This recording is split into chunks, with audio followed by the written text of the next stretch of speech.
ஒரு பெண்ணுக்கு கல்யாணமாகி 1.5 வருஷம் ஆயிருக்கு. அவனுக்கு இன்னும் கர்ப்பம் வரல. அவங்க என்ன நினைக்கிறாங்கன்னா, செக்ஸில் ஈடுபட்ட பிறகு கணவனுடைய விந்து பெண்ணுடைய ஜனன பாதையிலேருந்து வெளியே வந்துட்டுருக்கு, ஆகையினால் தான் கர்ப்பம் ஆகலை போல இருக்குது அப்படின்னு நினைக்கிறாங்க. ஏன்னா அவங்க தெரிஞ்ச ஃப்ரெண்ட்ஸ் சொல்லியிருக்காங்க சில பேர். இதுக்கு என்ன பண்ணலான்னு கேட்குறாங்க. நான் என்ன சொல்கிறேன்னா, இது கவலைப்படுறதுக்கு ஒன்றுமே கிடையாது.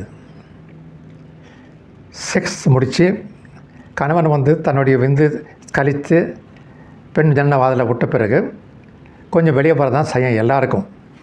இது நார்மல், இது சகஜம்.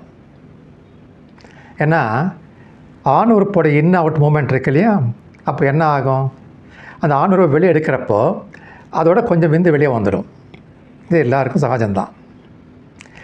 இதுதான் கர்ப்பம் வராமல் போகிறத காரணம்னு நம்ம சொல்ல முடியாது. ஏன்னா மற்றபடி எல்லாமே நார்மலாக இருந்தால், அந்த விந்து திறமையாக இருந்தால், அது இருக்கிற உயிரணுக்கள் வந்து நீச்சல் அடிச்சுட்டு போயிட்டு ஃபெலோப்பியன் டியூப்பில் கருமுட்டை சேரும். புரிஞ்சுதா?